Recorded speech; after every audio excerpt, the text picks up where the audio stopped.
Next class important schedules jurisprudence అని చెప్పాలి, very important అని చెప్పాలి. నార్మల్గా ప్రీవియస్ ఇయర్ పేపర్స్లో what is schedule X, what is schedule C1, what is schedule B అలా ఈజీగా అడిగేశారు. కానీ టీఎస్పీఎస్సీ డ్రగ్ ఇన్స్పెక్టర్లో మాత్రం for a change they went in detail. Schedule అడగలేదు, బట్ క్లాజెస్, యాక్ట్స్ కొంచెం డెప్త్ వెళ్ళారు. బట్ బేసిక్స్ నుంచి స్టార్ట్ చేయాలి కాబట్టి will start with schedules. Schedule A జనరల్గా ఏదైనా గుర్తుపెట్టుకోవడానికి we have to revise it daily, first thing. Second thing ఏంటంటే ఒక షార్ట్ కట్ లేకపోతే మనకు గుర్తుండే ఒక ఐటమ్ను గుర్తుపెట్టుకోవాలి. నేను ఎలా గుర్తుపెట్టుకున్నానో అది మీకు ఎక్స్ప్లెయిన్ చేస్తున్నాను. యూజ్ అయితే వీడియో మళ్ళీ చూడండి, ఎక్కడన్నా రాసుకోండి. Writing is important for revision or for any purpose. Writing a short notes is important. నేను February 2023 4th drug inspector preparation రోజు ప్రిపేర్ అయ్యాను. ఇవాళ 2024 7th September. ఇంకా ఈ నోట్స్ ఉపయోగపడుతుంది. It will be useful. నేను మళ్ళీ డ్రగ్ ఇన్స్పెక్టర్ ప్రిపరేషన్ స్టార్ట్ చేస్తే ఇట్ విల్ బీ యూస్ఫుల్, ఎందుకంటే basics everything will be useful. So skipping to the best part. So schedule A ఏంటంటే ప్రొఫార్మా అంటారు, జనరల్ లైసెన్సింగ్ అంటారు. నేను ఎలా గుర్తుపెట్టుకున్నా అంటే ఏ ఫర్ అప్లికేషన్స్. అప్లికేషన్స్ ఎట్లా స్టార్ట్ అవుతాయి, అప్లికేషన్స్ ఎలా స్టార్ట్ అవుతాయి? ఫస్ట్ అప్లికేషన్ అప్లై చేయాలి. So for any drug application అంటే ఏంటి? ఫస్ట్ డ్రగ్ లైసెన్స్ తీసుకోవడం, ఇట్ ఈస్ అప్లికేషన్. అలా నేను ఏకి ప్రొఫార్మా గుర్తుకున్నా. బి నేను ఇది ఒక్కటి బట్టి పట్టేశాను, B1, ఎందుకంటే ఏది గుర్తు రాలేదు నాకు అప్పటికి. So central and state lab drug fees అలా గుర్తుపెట్టుకున్నాను. B1 ఎలా గుర్తుపెట్టుకున్నా అంటే బ్రిటిష్ ఫార్మకోపియా ఉంటుంది కదా, ఫార్మకోపియాస్కి మోస్ట్లీ వీ యూజ్ స్టాండర్డ్గా బ్రిటిష్ ఫార్మకోపియాని చూసుకుంటాం. అలానే B1 ఫార్మకోపియాస్కి అలా పెట్టుకున్నా. That is the fee structure for test by pharmacopoeia laboratory for Indian medicines for government analyst. అంటే ఒక ఫీ స్ట్రక్చర్ ఉంటుంది, ఇంతకి ఇంత ఫీ ఉంటుంది అని ఒక ఫార్మకోపియా కమిటీ ల్యాబొరేటరీ ఫిక్స్ చేసిన ఫీ మనం కట్టాలి. సో అలా B1 అనమాట. ఈ సి నుంచి ఈజీ. జనరల్గా సి అంటే మనం కళ్ళంతో చూస్తాం కదా, నేను కళ్ళతో చూస్తా, I see with eyes. So C అంటే ఐ, ఆప్థాల్మికిలన్, అలా పేరెంట్రాల్స్ గుర్తుపెట్టుకున్నా. Any biological products, sera, vaccines, toxins, antigens, antitoxins, insulin, pituitary products, extracts, ఇవన్నీ పేరెంట్రాల్స్ సిలో వస్తాయి. CBI అని కూడా గుర్తుపెట్టుకోవచ్చు.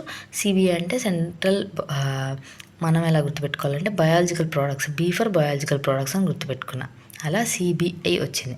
Next C1 already C biological products కాబట్టి సిని యూస్ చేసేవి కాకుండా ఇంకొంచెం స్పెషల్ ప్రోడక్ట్స్ అనమాట. ఏవైతే పేరెంట్రాల్ ఇవ్వకుండా వాడతామో అవి C1 కింద వస్తాయి. Example digitalis, ergot, adrenaline, fish products, liver products, vitamins, ఇవి C1. సో సికి CBI బయాలజికల్ ప్రోడక్ట్స్ ఎలా వాడుకున్నానో దాని కింద ఇవి కాకుండా ఇంకేముంటాయి, కొన్ని స్పెషల్, ఎర్గాట్, అడ్రలిన్ అలా. So next don import of డ్రగ్స్ని ప్రాబిట్ చేసే ఒక ప్రొవిజన్ అనమాట. అంటే ఈ డ్రగ్స్ ఇంపోర్ట్ చేసుకోవద్దు. సో డాన్ అంటే మాఫియా అనమాట. ఏవైతే ఇర్రెగ్యులర్, అన్అఫీషియల్ డ్రగ్ ఇంపోర్ట్ చేస్తే వాటిని డీతో గుర్తుపెట్టుకున్నాను. D for don, they are exempted for provision of import of drugs. Envenom అంటాం, ఎన్వియస్ అంటాం. ఎవరైనా మన మీద పగబట్టి లైక్ పగ తీర్చుకోవాలన్నప్పుడు ఎన్వియస్ అంటాం. సో అట్లా ఎన్వినమ్. సో పాయిజన్స్, రెగ్యులేషన్స్, ఇట్లా పాయిజన్ అని గుర్తుపెట్టుకోండి. ఒక పదం గుర్తుపెట్టుకొని మీకు ఫస్ట్ టైం చదివేటప్పుడు చాలా క్రింజిగా, వరస్ట్గా అనిపిస్తుంది. అని రాను ఒక 2-3 days ఇవే కంటిన్యూస్గా ఈ పేజెస్ చూస్తే you will get use to. Schedules చాలా ఈజీ, నేర్చుకోవడం, గుర్తుపెట్టుకోవడం కూడా easy. Envious, poisons and regulations. ఏ దేంట్లో అయినా కానీ యునాని, సిద్ధ, ఆయుర్వేద వీటిలో ఉంటుంది. ఎన్వినమ్ అని చెప్పావు కదా, దాంట్లో స్నేక్ వినమ్ ఉంటుంది. So also mercury is included. Poison సినోని అంటాం కదా, envenom, toxin, venom, bane, toxicant, ఇవన్నీ ఈతోనే వస్తాయి. అంటే ఎన్వియస్ గుర్తుపెట్టుకోండి. ఎన్వియస్ అంటే ఏంటి? Snake poison. పాము కాటు అంటారు కదా, ఎవరైనా పగబడితే పాములా పగబట్టారు, అలా గుర్తుపెట్టుకోండి. G for graduate. మీరు ఫార్మసీ చదివారు, ఫార్మసీ చదివి ఒక గ్రాడ్యుయేషన్ చదివి ఒక పొజిషన్కి వెళ్ళారు. సో దానికి లేబుల్ కాషన్ ఏంటంటే it is dangerous to take this preparation except under medical supervision అని గ్రాడ్యుయేట్. నెక్స్ట్ గ్రాడ్యుయేట్లో MBA. ఇప్పుడు మనం గ్రాడ్యుయేట్ చేసాం తర్వాత దాంట్లో సబ్ క్లాస్ హార్మోనల్. ఈవెన్ మీరు గ్రాడ్యుయేట్లో ఈ కిందవి ఎలా గుర్తుపెట్టుకుంటారంటే ఫస్ట్ మెడికల్ సూపర్విజన్ ఉండాలి. అండర్ గ్రాడ్యుయేషన్ తర్వాత ఎంబీఏ కంప్లీట్ చేస్తాం. So graduate strictly under medical supervision only. దీంట్లో ఎగ్జాంపుల్స్ ఏంటి? Hormonal preparation. హార్మోనల్స్ అంటే ఏంటి? మొత్తం ఎవ్రీథింగ్, ప్రొజెస్ట్రాన్, ఈస్ట్రోజన్ అంతా. Next testolactone, hydroxyurea, carbutamide, primidone. ఈ డ్రగ్స్ కూడా గుర్తుపెట్టుకోండి. కొన్ని షెడ్యూల్ అయితే every drug you have to remember. ఎలా క్వశ్చన్ అడుగుతాడో తెలియదు. ఆర్ఆర్బీ ఫార్మసిస్ట్కి అయితే ఒక టేబుల్ ఇచ్చారు కానీ ఇన్ డెప్త్ ఎంతవరకు చదవాలి అన్న ఐడియా లేదు. So we have to study everything. ఫార్మసీలో ఏం చదివాము అన్నీ చదవాలి. ఒకసారి అనాటమీ కనిపించింది అంటే అన్నీ చదివాలి అలా. సో ఎఫ్ ఎలా గుర్తుపెట్టుకోవాలి? ఎఫ్ ఫుడ్ లాగా గుర్తుపెట్టుకోండి. మనకి ఫుడ్ ఉంటేనే హెల్త్ ఉంటుంది. సో ఫుడ్, హెల్త్ ఇలా గుర్తుపెట్టుకోండి. F blood bank. హెల్త్ బాగుంటే, హెల్త్ బాగాలేకపోతే ఏం చేస్తారు? బ్లడ్ ఎక్కిస్తారు. So F for blood bank. లేదా ఫైన్ హెల్త్ అని కూడా గుర్తుపెట్టుకోవచ్చు. ఫైన్ హెల్త్లో 1 వైరల్, 2 సెడ్యూసు, 3 డాన్స్. ఇది ఎవరో చెప్పారు నాకు, ఏదో వీడియోలో చూసి రాసుకున్నాను, బట్ నాకు అంత తర్వాత గుర్తులేదు. సో నేను ఫైన్ హెల్త్ అని పెట్టేసుకున్నాను. Fine health. సో హెల్త్ బాగుంటే బ్లడ్ ఎక్కియాల్సిన అవసరం లేదు. So health, blood. దాంట్లో ఈ కింద ఎఫ్ వరకు ఓకే. F1 ఏదో వీడియోలో చూసి రాసుకున్నాను నేను. F1లో 3 పార్ట్స్ ఉంటాయి. సో ఫస్ట్ ఏమవుతుందంటే, ఒక అమ్మాయి ఎవరన్నా కానీ వైరల్గా ఒకరిని సెడ్యూస్ చేస్తారంట. సెడ్యూస్ చేసి డ్యాన్స్ వేస్తావా అని అడుగుతారంట. డ్యాన్స్ వేసాక కింద పడతామంట. కింద పడ్డాక సర్జికల్ డ్రెస్సింగ్ చేశాక టేప్స్ అవన్నీ వేస్తారంట. తర్వాత కళ్ళకు కూడా దెబ్బ తగిలిద్ది. కళ్ళని చూసి మోసపోయా కాబట్టి ఇంకోసారి కళ్ళని చూసి మోసపోవద్దు అని అనుకుంటారంట. సో ఇది ఒక క్లూ, ఒక లాజిక్, ఏదో గుర్తుపెట్టుకోవడానికి. అలా ఎవరో చెప్పారు ఒక వీడియోలో చూసి నేను రాసుకున్నా, బాగుంది. ఎఫ్ వరకు ఫైన్ హెల్త్, బ్లడ్ బ్యాంక్. F1లో 3 పార్ట్స్ ఉంటాయి. ఫస్ట్ వైరల్ కళ్ళలో, అంటే ఒక వైరల్ కళ్ళతో సీరా సెడ్యూసివ్. వైరల్ ఒక వైరల్ కళ్ళతో సీరా ఒక సెడ్యూసివ్ కళ్ళతో చూసిందన్నమాట. ఎవరో చూశారు. సో ఆఫ్టర్ తర్వాత డయాగ్నోస్టిక్ డాన్స్ చేయమని అడిగారు. F2 కింద పడ్డాం, తర్వాత డ్రెస్సింగ్ వేశారు, తర్వాత టేప్స్ వేశారు, తర్వాత ఈ కళ్ళని చూసి ఇంకోసారి మోసపోవద్దు అని ఐ డ్రాప్స్ చేసుకొని పడుకున్నారు. సో ఇలా ఎఫ్ గుర్తుపెట్టుకోవడానికి ట్రై చేయండి. It is good. F1 bacterial and viral vaccines. 2 sera. 3 manufacturers diagnostic. F2 dressing, surgical dressing. F3 umbilical tapes. FF ophthalmic preparation.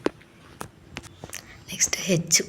Mostly చూస్తాం మనం, మ్యాక్సిమం డ్రగ్స్ మీద హెచ్ ఉంటుంది. హెచ్ హ్యాండ్ రైటింగ్ అని గుర్తుపెట్టుకోండి. Doctors hand writing అస్సలు అర్థం కాదు, ఫార్మసిస్ట్కి తప్ప.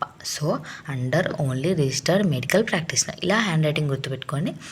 అండ్ కింద ఒక డీటెయిల్ ఉంటుంది, not to be sold by retail or with prescription of RMP అని కూడా ఉంటుంది. వితౌట్ ఆర్ఎంపీ అంటే మన ఆర్ఎంపీ కాదు, రిజిస్టర్డ్ మెడికల్ ప్రాక్టీషనర్. ఇది ఓన్లీ లైసెన్స్డ్ పార్టీస్ అలా మాత్రమే చేయాలని షెడ్యూల్స్లో ఉంది. But we misuse and we get each and every drug బయట దొరికేస్తుంది. హ్యాండ్ రైటింగ్ వరకు ఓకే. హ్యాండ్ రైటింగ్ని దాటి ఇంకొంచెం డేంజర్ అయితే అప్పుడు వస్తాయి యాంటీబయాటిక్స్. సో H1 అనేవి యాంటీబయాటిక్స్ అనమాట. Antibiotics, antitubercular drugs, habit forming drugs, psychotropic drugs. ఇవన్నీ ఏంటంటే హ్యాండ్ రైటింగ్ వరకు సరిపోదు, అంతకు మించి కావాలంటే అంతకు మించి చదివిన వాళ్ళు కావాలి. ఈ అమౌంట్ కూడా స్పెసిఫైడ్, ఎంత స్పెసిఫై చేసామో అంతే ఇవ్వాలని షెడ్యూల్స్లో ఉంది. ఇదేంటంటే అంతకుముందు it was not mention, but drug and cosmetic act 4th amendment rule 2013 ప్రకారం ఈ should be rectangular box with black words. అంటే బ్యాక్గ్రౌండ్ రెక్టాంగులర్ బాక్స్ ఉండాలి, వర్డ్స్ మాత్రం బ్లాక్ కలర్లో ఉండాలి. నెక్స్ట్ జాదు అంటాం కదా, బయట జాదు చేసి మోసం చేస్తారు. ఒక డ్రగ్ ఉంది, ఇప్పుడు క్యాన్సర్ ఉంది, కరెక్ట్ ఒక డ్రగ్తో ట్రీట్మెంట్ కాదు, లేదా అదర్ ప్రాబ్లం ఉంది, బట్ బయట ఏం చేస్తారంటే ఈ లిస్ట్ ఆఫ్ వేరియస్ డిసీజెస్ ఉంటాయి, conditions that cannot be treated with any drug in the market. No drug may legally claim to treat this. A drug or any tablet or any medicine cannot treat this drug. కానీ treat చేస్తామని ఎవరైనా బయట అబద్ధం చెప్తారు కాబట్టి అలా గుర్తుపెట్టుకోండి. జాదు it contains a various list of various disease and condition that cannot be treated. Next కవి. కవి ఎనీ వన్ కెన్, అంటే household remedy, paracetamol, OTC drugs అంటారు కదా, ఓవర్ ద కౌంటర్ డ్రగ్స్. ఇవి మ్యానుఫ్యాక్చర్ సేల్కి అసలు నో రూల్స్ అనమాట. Any one can dispense. కబీ, కుచ్, ఎవరన్నా కవచ్ అనొచ్చు. సో ఇట్లా గుర్తుపెట్టుకోండి. ఎల్ అనే ప్రొవిజన్ ఒమిట్ చేశారు. ఓ ఈజ్ ఒమిటెడ్. ఎల్ అంటే ల్యాబ్, అంతే. Good laboratory practices, premises.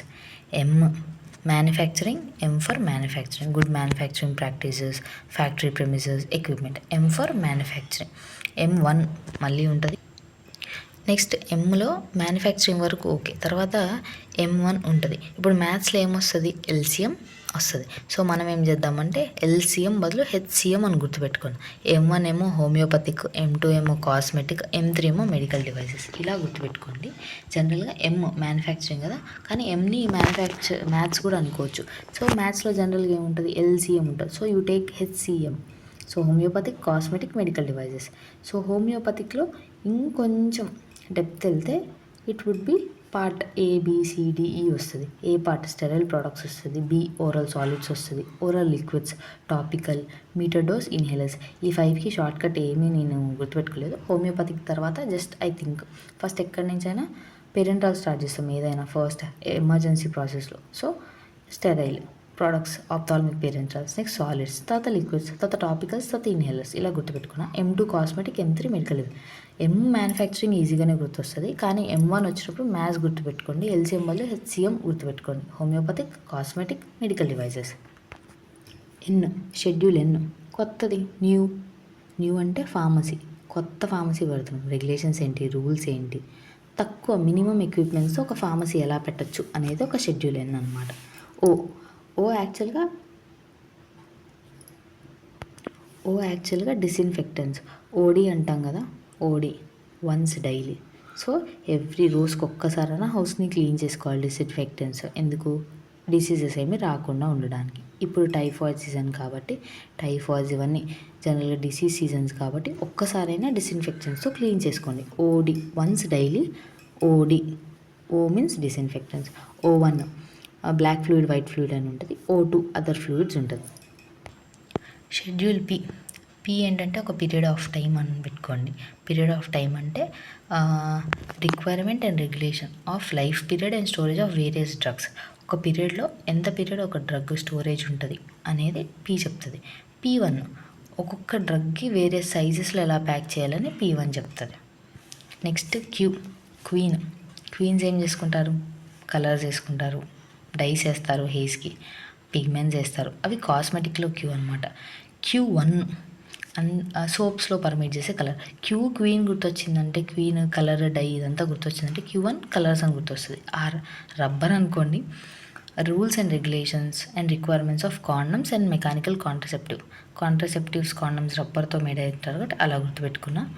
Raavan, మీకు మూవీ రావణ్ మూవీ తెలిసే ఉంటుంది. సో రావణ్ మూవీస్లో ఇట్ ఈస్ ఆల్ డివైజెస్ లాగా ఉంటుంది, ఎక్విప్మెంట్స్ లాగా ఉంటుంది కాబట్టి అలా నేను స్టాండర్డ్ ఫర్ మెడికల్ డివైజెస్. మీకు మెడికల్ డివైజెస్ M3లో కూడా వస్తుంది, కానీ అది manufacturing practices of medical devices according to GMP. కానీ R1లో స్టాండర్డ్ ఆఫ్ మెడికల్ డివైజెస్ అంటే ఒక మెడికల్ డివైజెస్ స్టాండర్డ్ ఏంటి అనేది R1లో వస్తుంది. Don't confuse R1 with M3. S the most easiest schedule నా వర్క్ అయితే సుందర్, కాస్మెటిక్స్, టాయిలెటరీస్, డైరెక్ట్ మ్యానుఫ్యాక్చరింగ్, ఇవన్నీ ఎస్ అనమాట. T ట్రెడిషనల్ మెడిసిన్స్ అంటారు కదా, ayurvedic, Siddha, Unani, rules and regulations. ఇక్కడ RR అంటే రూల్స్ అండ్ రెగ్యులేషన్స్. నెక్స్ట్ Tలో కూడా పార్ట్స్ ఉంటాయి. పార్ట్ 1లో ఆయుర్వేదిక్, యునాని, సిద్ధ వీటిని ఎలా మ్యానుఫ్యాక్చర్ చేస్తారు, గుడ్ మ్యానుఫ్యాక్చరింగ్ ప్రాక్టీసెస్. 2.1లో మిషనరీ ఏంటి, ఏంటి ఆయుర్వేద, సిద్ధాకి మిషనరీ ఏంటి, Bలో యునానీకి మిషనరీ ఏంటి. TA అని కూడా ఉంటుంది, రా మెటీరియల్స్ని ఎలా యూటిలైజ్ చేసుకున్నామని. మీకు ట్రెడిషనల్ మెడిసిన్ షెడ్యూల్ T అని గుర్తుంటే ఫస్ట్ ఆయుర్వేదిక్, సిద్ధ, యునాని అని వస్తుంది. నెక్స్ట్ ఆయుర్వేదిక్, సిద్ధ మిషనరీ ఎక్విప్మెంట్స్ ఏమో 2Aలో వస్తుంది, యునాని ఏమో 2Bలో వస్తుంది. Next schedule U. ఎవరైనా అండర్ కవర్లో దాక్కుంటే వాళ్ళ రికార్డ్స్ అని చాలా సేఫ్గా పెడతారు. సో అలా U ఫర్ రికార్డ్స్ అని పెట్టుకోండి. U1 record keeping of cosmetics. షార్ట్కట్లో రాసుకున్న ఒకటి అన్ని డీటెయిల్గా కనిపించవు. U record keeping for drugs, U1 record keeping for cosmetics. U under cover అని గుర్తుపెట్టుకోండి. మీకు గుర్తుంటే అవర్ ex-PM గారు, గ్రేట్ పర్సనాలిటీ, VP సింగ్ గారు ఉన్నారు. ఆయన గొప్ప ప్రామినెంట్ వ్యక్తి, is a PM. So V అనగానే మీకు పేటెంట్ అండ్ ప్రొపరేటరీ మెడిసిన్స్ అని గుర్తొచ్చాలి. V for VP Singh. VP Singh గారు ఏంటి, ఒక PM అన్నమాట, పేటెంట్ ప్రొపరేటరీ రైట్స్. W మనం లీస్ట్ చాలా తక్కువ యూజ్ చేసే word W. Generic drug list marketed. లీస్ట్గా యూజ్ చేసే వర్డ్ జనరిక్ డ్రగ్స్ కూడా మనం ఎక్కువగా వాడం. ఎక్స్, అబ్బా ఇదో పెద్ద తలకాయ నొప్పి. ఎక్స్ ఇంటూ ఈ ఎక్స్ షెడ్యూల్ ఎంత ఇంపార్టెంట్ అంటే ఇండివిజువల్ డ్రగ్స్ని కూడా ప్రీవియస్ బిట్స్లో అడిగారు. ప్రీవియస్ క్వశ్చన్ పేపర్స్ కూడా once I gather and explanation చేయడానికి ట్రై చేస్తా. X import, sales, manufacturing, lab, governed by special provisions. దీంట్లో ఏముంటాయి? Habit forming drugs, narcotic drugs, psychotropic drugs, everything ఉంటాయి. రెగ్యులేషన్ ఆఫ్ హాస్పిటల్ సప్లై కూడా ఉంటుంది.